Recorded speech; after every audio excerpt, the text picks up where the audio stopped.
Do you want more in your relationship and sometimes wonder if it's ever going to get any better? Maybe things aren't that bad. They're not great. They're okay. Maybe they're fine, right? We always tend to say, "Oh, things are fine," right?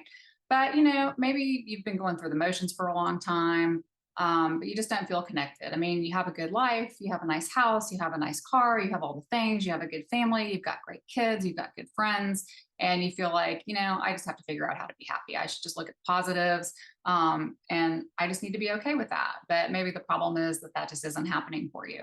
Maybe you just don't feel like there's any connection anymore and kind of feel alone. And so I see this every day. Too many people are just living life feeling fine. They don't know how to change it. They don't really know what to do next, right? But you don't have to keep it that way, right? We far too often we just get way too comfortable being uncomfortable, right? And so that's when we get stuck in that maybe things are fine or they're not that bad or it's okay. It could be worse, right? You're not happy, but you're all right. And so feeling unhappy is never going to feel great.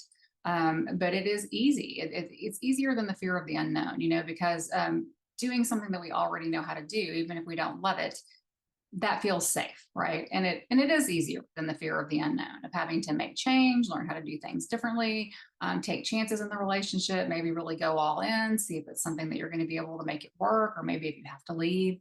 If you do find out that you need to leave, then really, what is that going to look like? Having to walk out the door, move forward with your life. Those are the things that really keep us stuck in painful situations year after year. We get just so used to this unhappiness as kind of being a way of being. And so we remain stuck there and we just kind of tell ourselves that there's no other option and that it's really just the way that it is.